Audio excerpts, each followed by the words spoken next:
Well, good morning. Namaste. So happy to be here with you. I was thinking about the reasons that I appreciate unity, and one of them is, and I'm not kidding you guys still use real fire.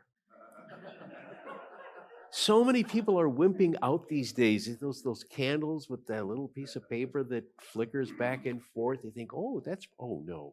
Um, there are these concerts. There was actually one last night I heard. Uh, it's kind of a thing now where they light hundreds and hundreds of those thick candles and have people play in the midst of them. And I've seen them advertised in a couple of different cities, in Los Angeles and here. And I thought, I would like to go to one of those. And then I find out that they're all fake.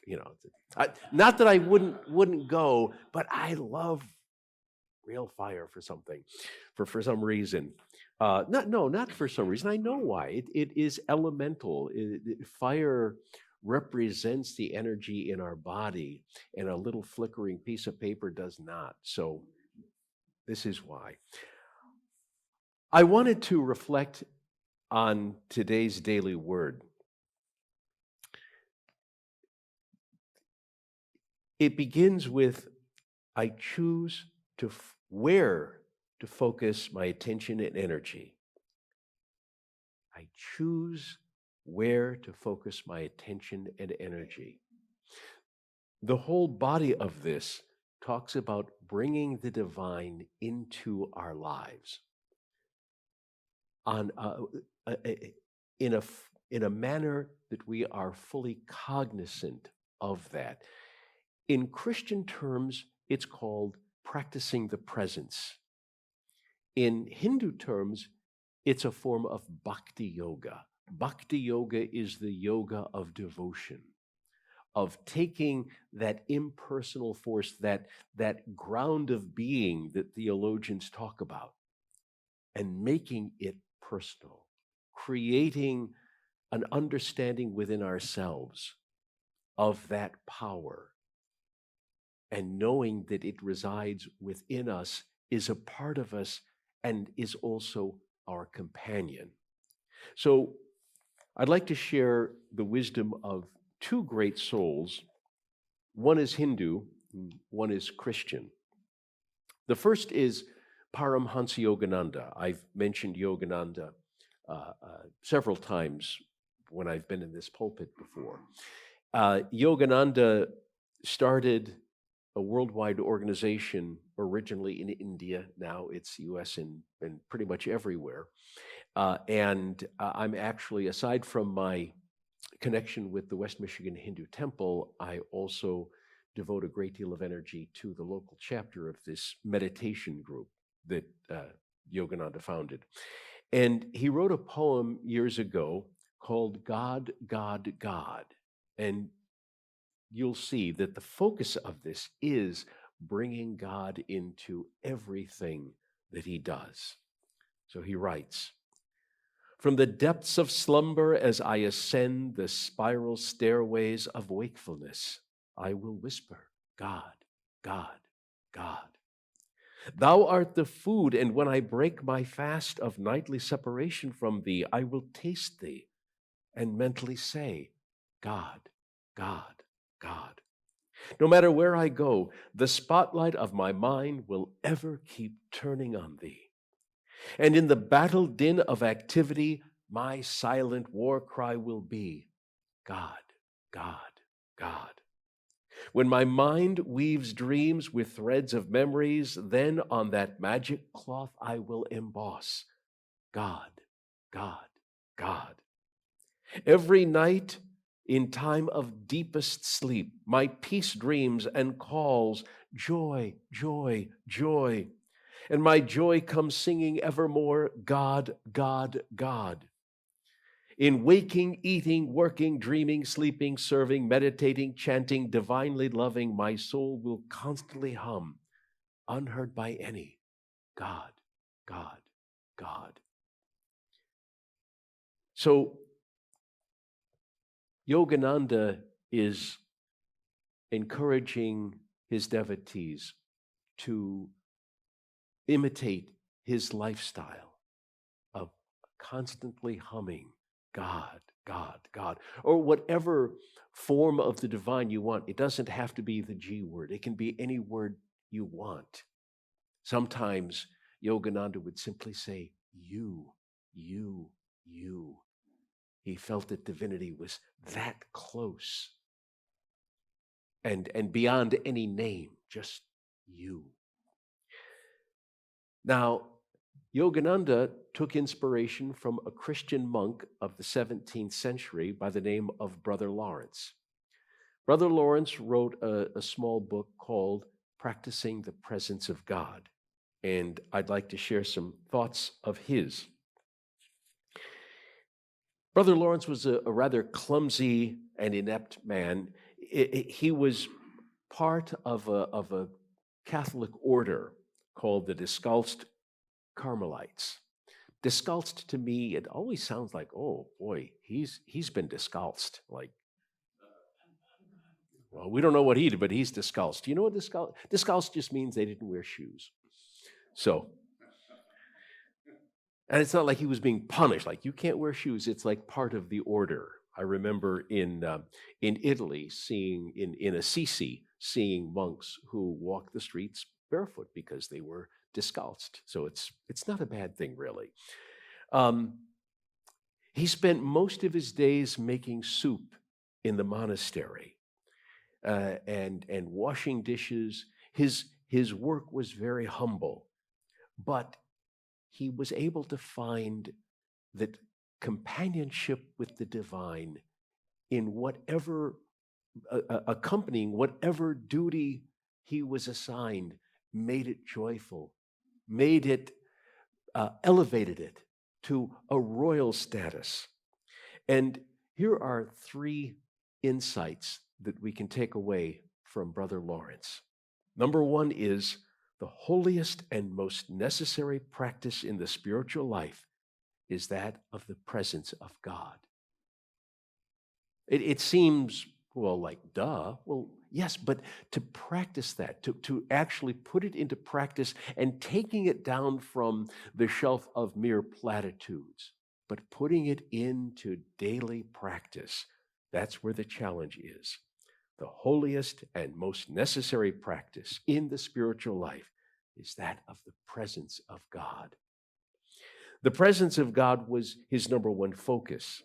And since his view of prayer was nothing less than the sense of the presence of God, he felt the freedom to set aside all other forms of devotion and set prayers. So what that means is, of course, when you're in a holy order, such as the Carmelites, a great deal of what you do is communal prayer. And that's very structured and ordered communal prayer, right? You're reading prayers out of books. You're reading the Psalms. And to him, that was secondary. He did it because he was supposed to do it. You can't be in an order and while everybody else is reading, you can't just go humana, humana, humana. You gotta contribute, right? But to him, that was so secondary, maybe even tertiary. That did not give him the juice that he wanted. So he was much more inclined to, as soon as Mass ended, he bolt on over to the kitchen, and that's when he really felt he was in true prayer. He experienced a simple attentiveness and a general loving awareness of God. Or to speak better, a silent, secret, constant intercourse of the soul with God. Think of that, a secret, constant intercourse of the soul with God. And of course, here's the trick. You don't let anybody else know you're doing this. You're not kind of off in la la land while you're doing this. You function just as efficiently, perhaps even more efficiently than otherwise. So you can't go around having people say, "Oh, you know, this guy, this woman, we can't even talk to them because they're always off somewhere with God." No, no, we still need to be in the world. We need to be discharging our duties. We need to be in relationship with people. So one of the ways, one of the, again, one of the tricks, one of the challenges is being able to do this completely in secret, if you will. You don't have to go into a class. You can certainly take time for your spiritual practice. Oh, that's absolutely necessary. Take time for your spiritual practice. Seclude yourself for a time, but you always got to come out, always got to deal with the world. The second most important thing that Brother Lawrence recommends, practicing the presence of God, is what he calls a holy habit of thought.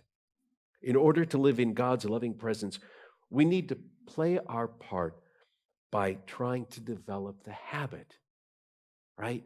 And habits often are very challenging to institute into our lives. That takes real discipline. That in order to form a habit of conversing with God continually and referring all we do to Him or her, if you choose to venerate the Divine Mother, we must at first apply to Him with some diligence. That is, we've got to make the effort. But that after a little care, he says, we should find His love inwardly exciting us, and it happens without any difficulty. Lord Krishna in the Bhagavad Gita talks about that, talks about developing the habit of spiritual practice, and he talks about when efforts end in ease. First there's effort, and then there is ease. It just becomes natural. How can we pray to Him without being with Him? Right? So we take away this nonsense, this facade of some judgy guy in the sky, and we bring Him right in front of us. This is one of the things I'm impressed with several of the saints of the Catholic Church. Throughout history, they were raised, many of them, with this notion of the old man, the old judge in the sky. And they refuted that, not openly, but they refuted it personally. And when you read their journals and their diaries, they have taken that nasty old man and transformed that deity into some entity that is right in front of them, close and personal and loving.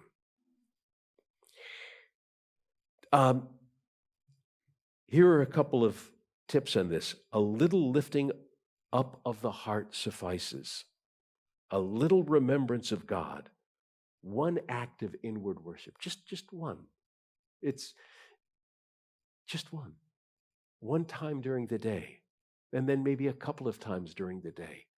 Just always reflect back to that divine presence.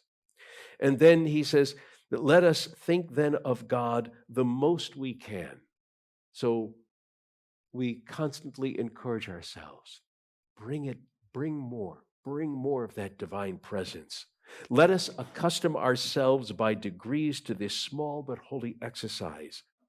Nobody perceives it, and nothing is easier than to repeat often in the day these little acts of inward worship.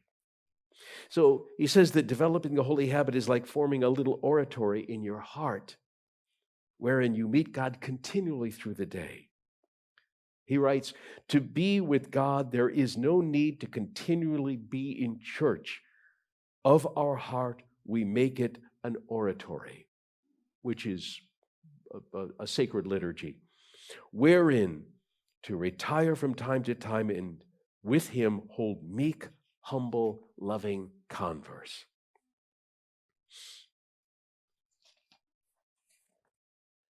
And finally, number 3, Living in God's presence leads to love.